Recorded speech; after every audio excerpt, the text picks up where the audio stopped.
Hi, welcome to our channel where we share the most intriguing stories. When a reclusive ex-Marine finds a fake HOA notice demanding outrageous fees, he smells a scam. But when armed imposters show up on his remote mountain property, they trigger a battle they never saw coming. This isn't just about land, it's about standing your ground. And Eli never backs down.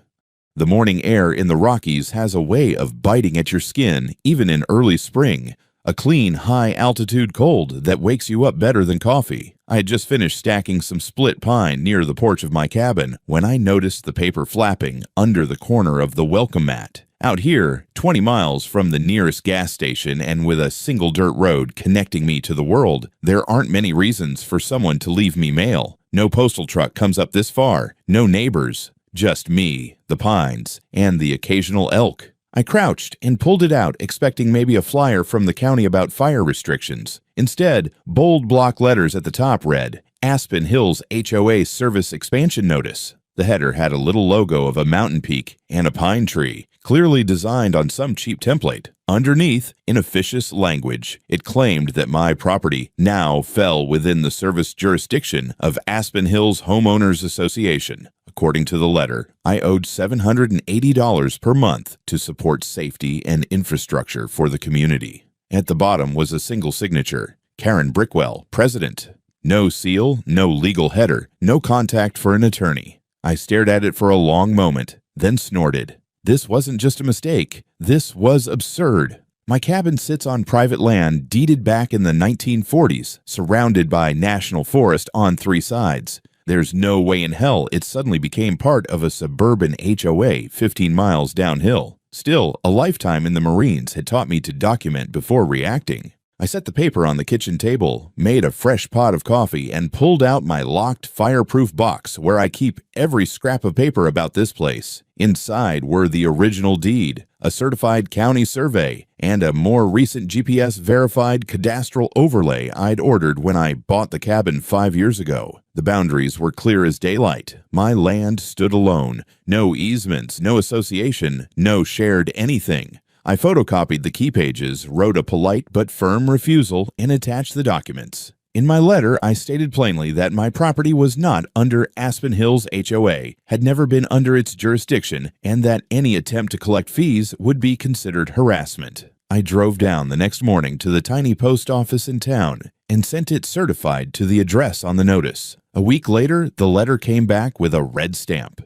Returned to sender, address unknown. I checked the HOA's supposed website on my phone. Just a single page with the stock photo of a mountain and a contact form that didn't work. No board members listed, no bylaws, no official filings. My gut told me this wasn't incompetence, it was a setup. Out here, you learn to listen to your gut. That evening, as the sun dipped behind the ridge and the temperature dropped, I walked the perimeter of my property. The motion sensors and cameras I'd installed when I first moved in were still working, little green LEDs blinking under the eaves and along the tree line. I swapped out SD cards, checked the battery on my drone, and tested the body camera I usually wore when guiding veterans during training weekends. It was habit from my years in the Corps. Always have a record, always be ready. Standing on the porch, the paper crumpled in my hand. I could feel the old switch in my head click from relaxed civilian to alert. Someone out there thought they could lean on a lone guy in a cabin to squeeze a few $100. They were about to learn I hadn't spent 2 decades dealing with insurgents and logistics nightmares just to be bullied by a fake homeowners association. The first sign that something was wrong came not from the woods or the cameras, but from the steady crunch of tires on gravel. Slow, deliberate, too heavy for a delivery truck, and too early in the day for hikers. I was on the south side of the cabin, stringing up a new section of wire to keep the elk from trampling the blueberry bushes, when the low growl of an engine crawled up my private road. I stepped out from behind the shed, wiping my hands on a rag, and watched the vehicle approach. It was a dark gray SUV, clean, newer model, but no plates on the front. The side doors had magnetic panels slapped on with the words Community Enforcement Division in bold white letters and a pine tree logo that looked suspiciously like a stretched-out clip art version of the one from the fake HOA letter. I already didn't like the look of it. The car rolled to a stop halfway up the driveway, and 2 men got out. Mid-30s, maybe early 40s, black tactical boots, tan pants, matching navy windbreakers with the same bogus logo on the sleeves. Both wore plastic badges on lanyards, the kind you'd get at a LARP convention. One had a stun baton on his hip. The other carried a folder like it was a goddamn subpoena. "Mr. Brooks," the taller one asked, trying to sound official. "Who's asking?" I said, stepping forward slowly. He held up the lanyard as if that settled it. "We're with Aspen Hills HOA enforcement. We're here to conduct a compliance inspection." I nearly laughed. "On whose authority?" He opened the folder and pulled out a printout of the same fake notice I'd received on my door weeks ago, now with a fake final reminder stamped across it in red. "You've failed to remit your HOA dues. That's a serious violation. We're authorized to enter the premises to assess non-compliant structures and initiate the lien process if necessary." I tilted my head. "You planning on entering my property?" The shorter one stepped forward, a little puffed up. "Sir, if you refuse to cooperate, that may constitute obstruction under Section 5.1 of Aspen Hills Code." "Section what now?" I asked, pulling out my phone with deliberate calm. "Is that the section of your coloring book or your neighborhood newsletter?" His jaw twitched. "This is a legal matter."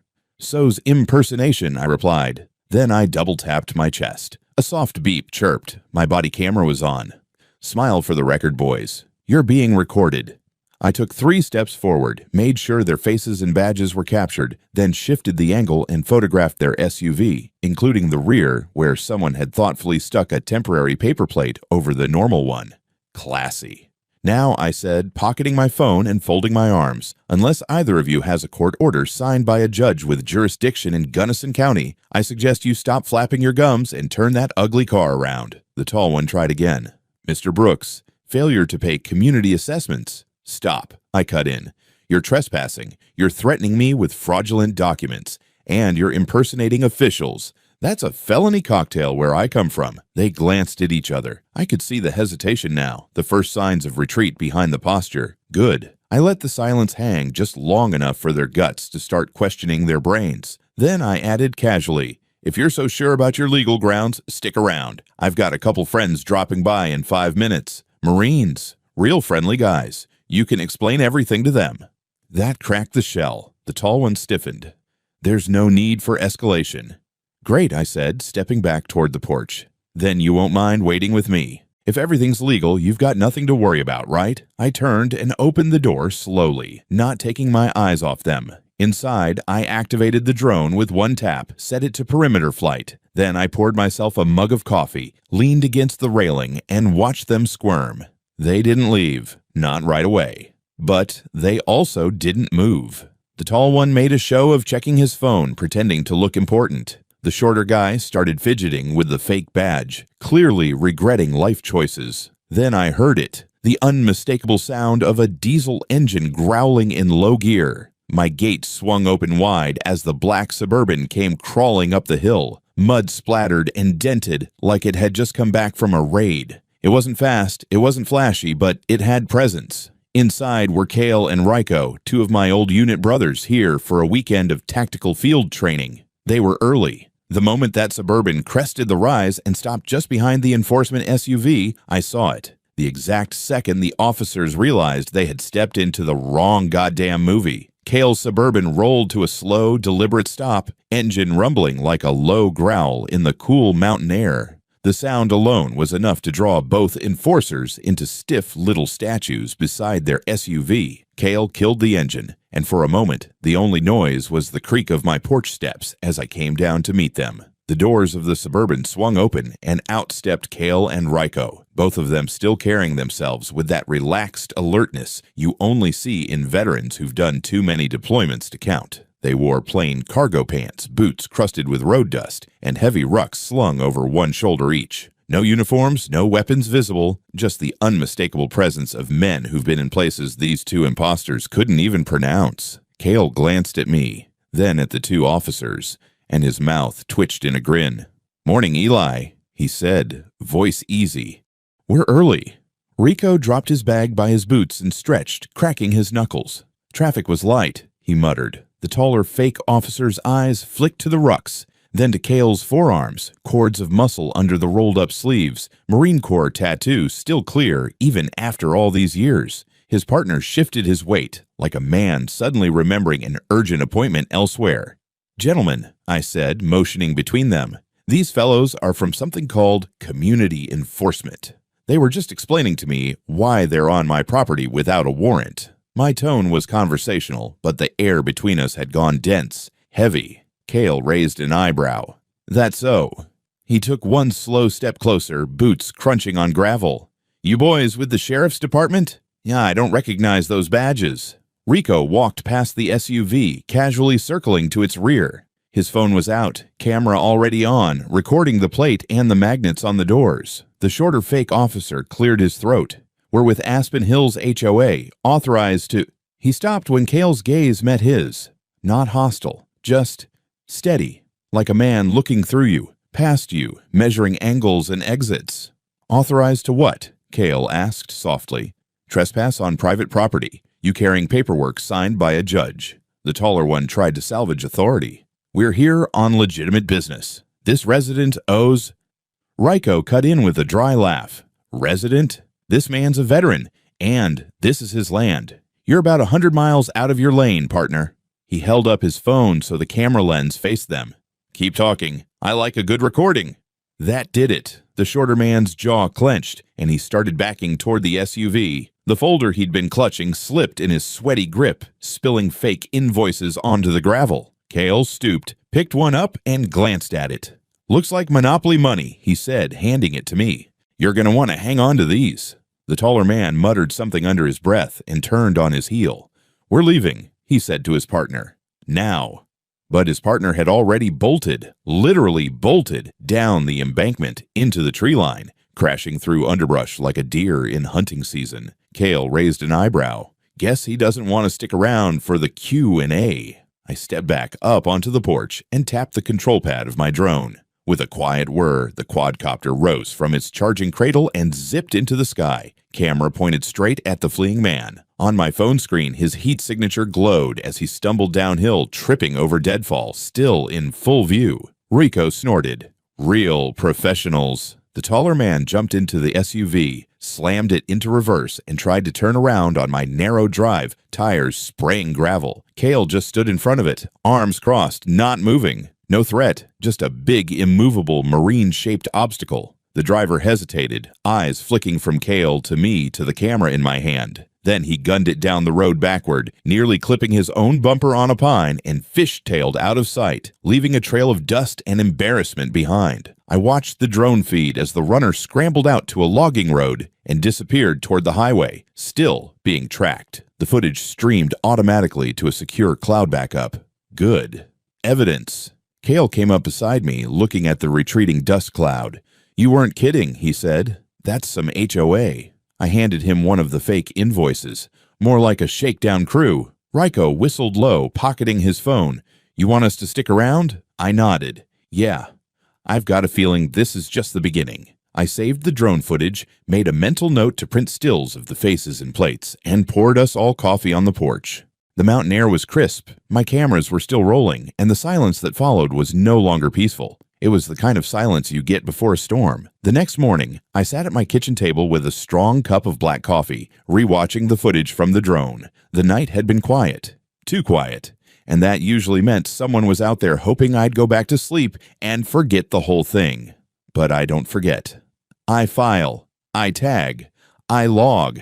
2 decades of service drilled certain habits into my bones. I paused the video on a freeze frame of the shorter guy's face, mouth open mid-run, as he bolted for the woods like a raccoon caught in a trash can. His name wasn't on the bogus badge he wore, but I had a clear enough image for facial recognition. I ran it through a private vetting app I kept for background checks. Legally gray, morally necessary. 2 hits popped up within 10 minutes. The first was from an archived contractor database in Afghanistan, tagged to a John Alvers, former private security, discharged from a DoD subcontract in 2015 after disciplinary issues involving inventory control, which is a polite way of saying stole things that weren't his. The second hit was on a community watch forum back in Arizona. Same name, similar face, caught on a ring cam threatening a homeowner with code violations while dressed like a rent-a-cop. Same logo patch, same fake badge. I exhaled slowly. This wasn't just a one-off scam. These guys had done it before. I shot off a quick encrypted message to a friend of mine still working in the DoD's Contractor Oversight Unit. She replied an hour later, confirmed. He was blacklisted, had ties to 2 dissolved shell firms. Watch your 6.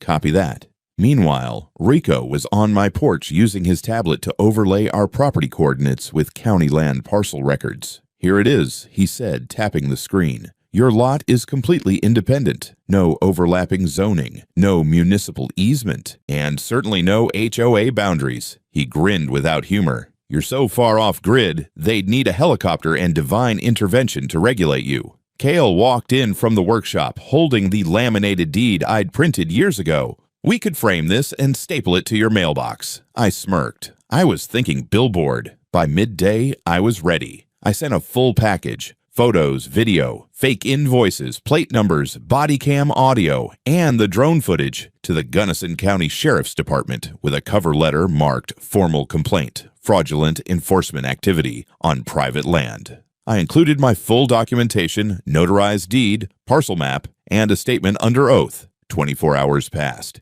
Then came the reply. A deputy wrote, "We received your materials and are reviewing. Given the lack of confirmed injury or damage, this may fall under a civil dispute. Suggest contacting HOA to resolve amicably." Amicably. I stared at that word for a good 10 seconds. Then I laughed out loud, short and bitter. I wrote back one line. They sent armed men to my property to extort money. I don't do amicable with racketeers. Frustrated, I decided to dig deeper on my own. I started with the name on the original letter, Karen Brickwell, president of Aspen Hills HOA. There was no trace of her in official HOA leadership directories, no filings with the Colorado HOA Information and Resource Center, no municipal record of any jurisdiction expansion request. I called the county zoning office and asked straight up whether Aspen Hills HOA had filed any paperwork to expand their service area. "Nothing on record, sir," the clerk said. "If they tried, it would have gone through a public hearing and at least 2 levels of county approval. We'd know." "Any chance they faked it?" I asked. There was a pause. Then, carefully, "I'm not supposed to speculate, but if I were you, I'd contact legal counsel." Noted. Back at the cabin, Rico had pulled up the HOA's website again. Still no contact phone number, no board listings, just a bad HTML form and a blurry map with bloated borders. "Look at this," he said. "This version of their map shows your land shaded in, like you're just part of the neighborhood now." They photoshopped my land into their jurisdiction. Cale leaned over. "They're building a paper trail, fake notices, fake maps, fake enforcement visits. If you were just some elderly guy living here alone, they probably thought you'd just pay up to make them go away." "They were trying to create a debt," I muttered. "Make it look like I was in violation, then threaten a lien." "Which only works if you don't punch back," Rico said. "Problem is, they picked the wrong house. The wrong house and the wrong Marine. By the end of the day, we had everything documented, categorized, and uploaded to a cloud repository. I called a lawyer I knew through the Veterans Legal Defense Network, Captain Lena Morales, retired JAG. I sent her the entire package. Within an hour, she called me back, voice sharp and clipped. "Elijah," she said, "this isn't just HOA overreach. This is organized fraud, extortion, unauthorized impersonation of authority, possibly even racketeering, depending on how far it goes. We're going to court." "Good," I said, "because next time someone walks onto my land with a fake badge and a clipboard, I want them to know it won't be a conversation, it'll be an arrest." By Friday morning, Lena had filed the first set of motions, civil, not criminal yet. We were hitting them with cease and desist letters, a demand for HOA to produce their jurisdictional boundaries and all communications tied to Community Enforcement Division, and we served them a notice of intent to sue for fraud, trespassing, harassment, and attempted extortion. She filed everything with the Gunnison County Court and sent copies directly to the registered agent for Aspen Hills HOA, except, and this is where it got juicy, there was no registered agent. The HOA was operating on paper alone. No LLC filings, no state-recognized nonprofit status. The only traceable document Lena found was a tax-exempt registration from 8 years ago, since revoked. As far as Colorado law was concerned, Aspen Hills HOA was a ghost, an unregulated, informal group acting with the authority of a real association. That was enough for Lena to start drafting the complaint with personal liability attached directly to its acting president, Karen Brickwell. I wanted more than legal paperwork. I wanted answers. And people like Karen always have a weak point: money. We knew from one of Ryko's deep dives that a woman named Sandra Lister had previously worked for the HOA as an accountant. She'd left 2 years ago under unclear circumstances, and her name showed up on a Reddit thread about HOA abuse in small towns. I sent her an email, didn't expect a reply, but later that afternoon, she called. "Mr. Brooks," she said, clearly nervous. "I remember Karen. I remember the meetings. And, yes, I remember those maps." We spoke for 30 minutes. I barely said a word. She told me that about a year ago, Karen had begun complaining in private about unfair costs of maintaining HOA services, that the HOA didn't have enough dues coming in to cover rising utility contracts, maintenance vendors, and private security. Several homeowners had stopped paying because the HOA hadn't actually provided any of the services it claimed to offer. The budget was drying up. Karen's solution: expand the boundary. They printed new maps, Sandra said, voice thin with regret. Karen said if they benefit from being near our community, they can help pay for it. She personally approved invoices sent to 8 properties outside the HOA's original footprint. Did any of them pay? Yes, some. They didn't know better. One man, elderly, alone, started paying monthly because she told him he'd be fined or evicted. I begged her to stop. That's why I quit. That was it. The smoking gun. I thanked her, asked if she'd be willing to give a sworn statement. She said yes, then asked quietly, "Is she in trouble?" "She will be," I said. "Soon." Later that evening, Cale and I sat on the porch drinking from chipped mugs and watching the ridgeline swallow the sun. My laptop glowed in front of us, one tab showing the drone's security feed, another open to a shared cloud folder Lena had created. It now held a digital copy of Karen's expanded map, 3 fake invoices, my full security footage, and Sandra's recorded statement. "Do you know what's insane?" Cale said, adjusting his hat. "We fought wars overseas to protect people from this exact kind of extortion, and here you are, having to fight it again. In Colorado. In your backyard." I nodded. This time, no rifles, just paperwork. Rico walked out from the cabin holding his phone. "You'll love this," he said. I ran a domain check on the HOA website. Guess who owns the domain? He turned the screen to show me. The registered email, K. Brickwell, Aspen Consultants Org. "Consultants?" I asked. Cale chuckled. "Is that the new word for petty tyrants?" Ryko added, "Her name's also on a short-term LLC set up for enforcement services, registered last year. No employees listed, 1 bank account, no tax filings." We were looking at a full-on shell game. Karen had created a fake security company, then paid it through HOA funds, or possibly out of pocket, to send hired muscle to people she thought she could scare. It was a pyramid built on threats, assumptions, and the hope that nobody would push back. I was pushing back. I uploaded the new domain records and LLC filings to the case folder. Lena called a few hours later. She was already drafting motions for fraudulent misrepresentation, malicious prosecution, and criminal conspiracy. We weren't just going to stop her. We were going to tear down the entire scaffolding. At midnight, my drone captured headlights down near the trailhead. 2 vehicles. Not HOA. Just campers, probably. Still, I logged the footage. No one else was going to patrol my land for me. Not the sheriff, not the county, just me. And a few Marines with nothing better to do than expose a small-town fraud queen in hiking boots. And we were just getting warmed up.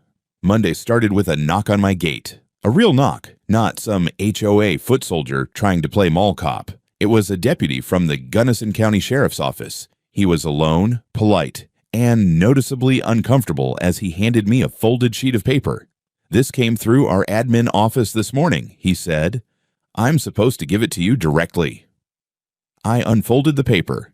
It was a notice of pending lien review, typed in Comic Sans, watermarked with the Aspen Hills HOA logo, and signed by none other than Karen Brickwell. It claimed I was under HOA jurisdiction for more than 30 consecutive days of unregistered residency and owed $3,820 in unpaid dues, enforcement costs, and property compliance delay penalties. I looked at the deputy. "You serious?"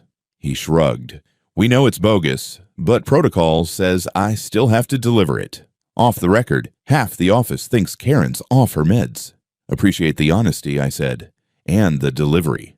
Once he left, I scanned the letter and sent it to Lena. She replied within minutes. "Perfect.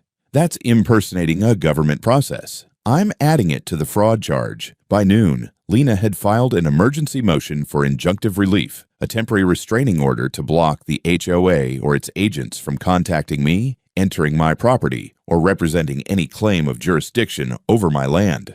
At the same time, she prepared a formal complaint to the Colorado Attorney General's office, referencing the unauthorized attempt to issue a lien. We were escalating, and it was time to hit the gas. While Lena fought through the courts, Reiko and Kale were building a public firestorm. They edited the drone footage from the HOA guard retreat into a clean cinematic video. Titles, freeze frames, zoom-ins on the fake badges. Kale narrated it like a Discovery Channel expose. We uploaded it to YouTube, Reddit, and 2 Facebook groups, Colorado HOA Horror Stories and Veterans Against Corruption. It exploded. Within 24 hours, it had over 300,000 views. Comments poured in, dozens of users sharing similar HOA horror stories, many tagging their state representatives and legal groups. Then came the press. A local reporter from Channel 9 News reached out for a statement. I gave him one. "These people think intimidation works better than law. They forgot some of us know how to fight back. This isn't about dues. It's about fraud, threats, and harassment. I'm not the only one, but I'll be the last one they try."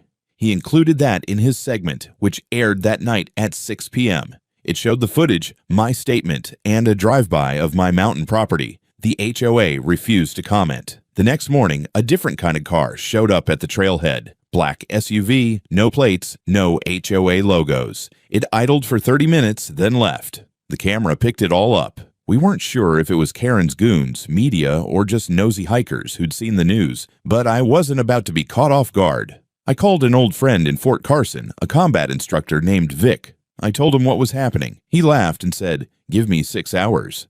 That evening, he showed up with 2 duffels full of gear, a laptop, and a portable generator. "What's this?" I asked. "Counter-surveillance grid," he said. "Let's make this cabin a fortress." We wired up new cameras, motion sensors, floodlights, and a secondary drone dock. We installed a solar battery backup and a redundant LTE uplink. This wasn't overkill. It was assurance. On Thursday, Lena called again. "Good news," she said. "We're on the docket. Judge agreed to hear the injunction tomorrow morning. But I want you there. Show the judge you're not just a name on paper. Show up, speak, and wear something that says, 'I'm not someone you push around.'"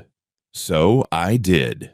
I wore my dress blues. The courtroom wasn't large. Wood benches, creaky floors, and the stale smell of old paper. But when I walked in, every head turned. Karen was already there, sitting stiffly with 2 lawyers in ill-fitting suits. She saw me, smirked. That was her mistake. The judge reviewed the footage, the documents, the photos, and Sandra Lister's statement. Karen's team tried to argue it was a jurisdictional misunderstanding. The judge cut them off.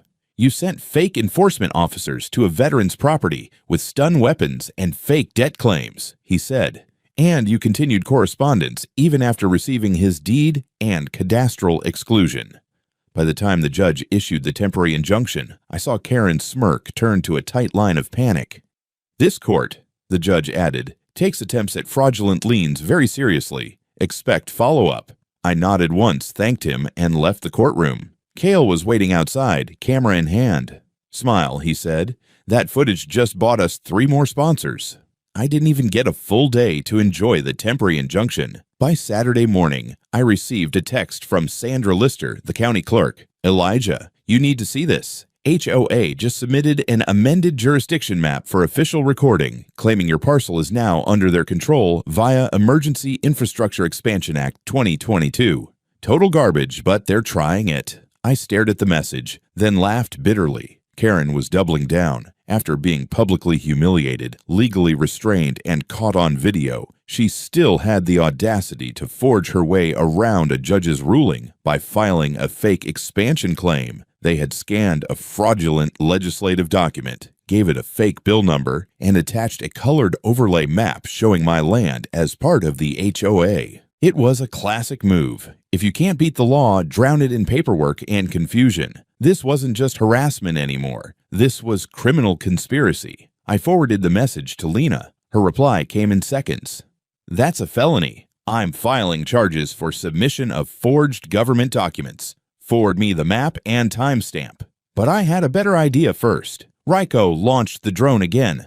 We flew it to the Aspen Hills HOA headquarters, a fake office rented in a strip mall near Gunnison, no bigger than a frozen yogurt shop. Through the tinted front windows, we could see 3 people arguing inside. The drone hovered. Someone ran out and looked up. Rico smiled. "Nice to see they're sweating." Then I made the call. Not to Lena, not to Vic. To Jack Mercer, my old commanding officer, now retired and working in D.C. as a contractor with connections to the DoD's fraud task force. I explained the situation, the fake enforcement, the lien, the amended map. "You have hard evidence?" he asked.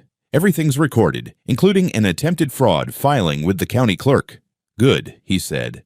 "Then it's time I made a call to the Colorado Bureau of Investigation. Let's bring the hammer." The next day, Sunday morning, a team of CBI agents and a federal postal inspector arrived unannounced at the Aspen Hills HOA office. Why postal? Because HOA dues had been solicited via U.S. mail, bringing mail fraud into the picture, a federal offense. They walked in with sealed boxes and warrants, while 2 unmarked cruisers parked out front. By noon, the HOA office was cordoned off. Karen wasn't there. She was laying low, probably still thinking she had enough plausible deniability to survive. She didn't, because Monday morning the sheriff called me personally. "You'll want to see this," he said. "Karen's getting booked this afternoon." The feds found something. Turns out that amended jurisdiction map had metadata linking it to a USB drive in her possession, which contained a full dossier of fabricated documents, fake legal memos, HOA blacklists, and payment logs. More damning? A spreadsheet of pressure targets with my name right at the top next to the words, "Make him pay or push him out." It wasn't even subtle. I drove to the sheriff's office and stood in the lobby when Karen was brought in. She looked haggard, pale, clutching a wrinkled handbag, flanked by 2 CBI agents. Her eyes met mine for half a second. That old HOA smugness was gone. She didn't say a word as they led her into processing. Cameras rolled from across the street. Local news had already caught wind of it. Later that day, Lena called me from the courthouse. Formal charges include fraud, mail fraud, attempted extortion, filing false government documents, and conspiracy to defraud property owners. And by the way, 7 other landowners just came forward. She tried the same tactics with them. I felt the ground steady under me for the first time in weeks. "She's facing real time, isn't she?" I asked. 15 years minimum if it sticks. And the DA's leaning toward full prosecution, especially with the military harassment angle. She paused. "You want to testify at the hearing?" I smiled. "Oh, I'll testify. I'll bring every map, drone clip, and badge photo I've got."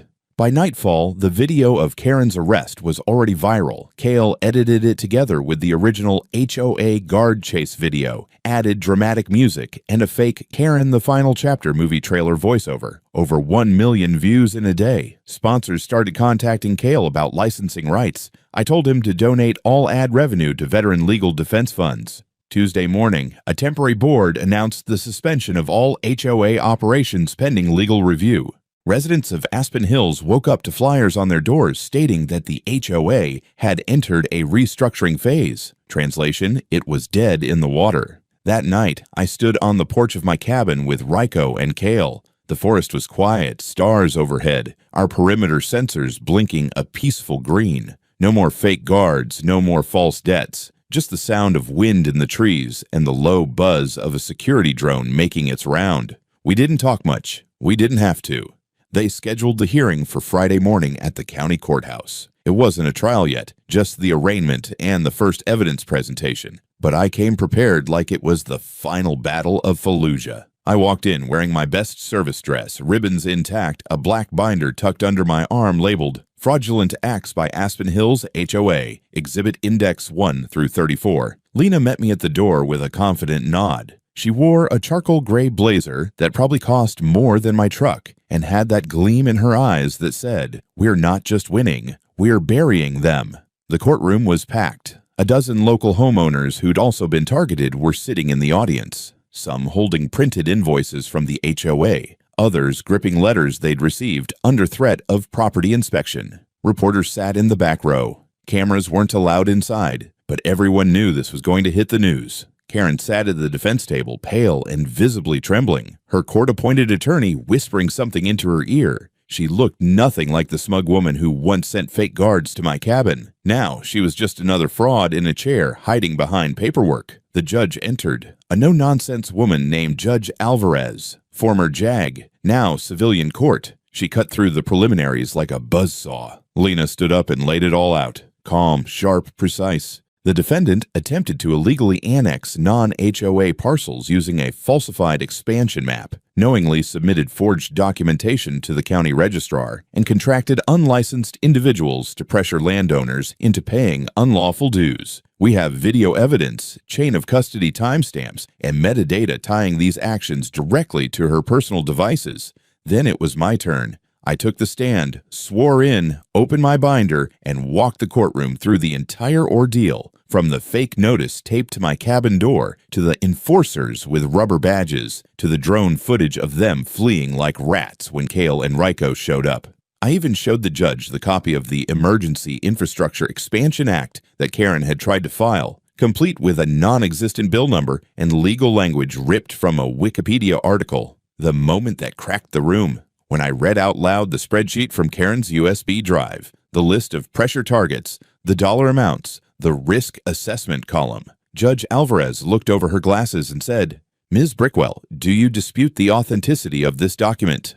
Karen's voice cracked. I was advised. I didn't personally. Did you or did you not sign off on these documents?" Silence. Then a whisper. "Yes." The judge didn't even pause. "Bail revoked. Defendant will remain in custody pending full trial. Charges upgraded to include conspiracy to commit mail fraud and criminal racketeering. Case is being referred to the State Attorney General's office for additional review." That was the moment. The dam finally broke. Outside the courthouse, reporters swarmed. Homeowners cheered. A few even hugged me. Sandra Lister, the county clerk who first warned me about the forged map, handed me a sealed letter, an official apology from the county for accepting the false filing without proper verification. By the following Monday, the HOA was formally dissolved by county order, assets frozen, all debts voided. A restitution fund was opened for affected homeowners. Karen's seized assets would be liquidated to compensate victims. Lena got a state citation for her work on the case. I got a personal thank you from the state AG, delivered via phone. And as for my cabin, it became famous. Kale's video hit 4 million views. A defense company offered to sponsor a veteran training retreat on my land. We started hosting tactical weekends for young officers, law enforcement cadets, and legal professionals studying civil fraud. Ryko welded a new sign to my front gate, heavy steel, powder-coated matte black. It reads, "No HOA, no fraud, no entry." This property was defended. Every time I walk past it, I remember what it took and why we can't ever let people like Karen operate unchecked. I didn't choose this fight, but I damn sure finished it.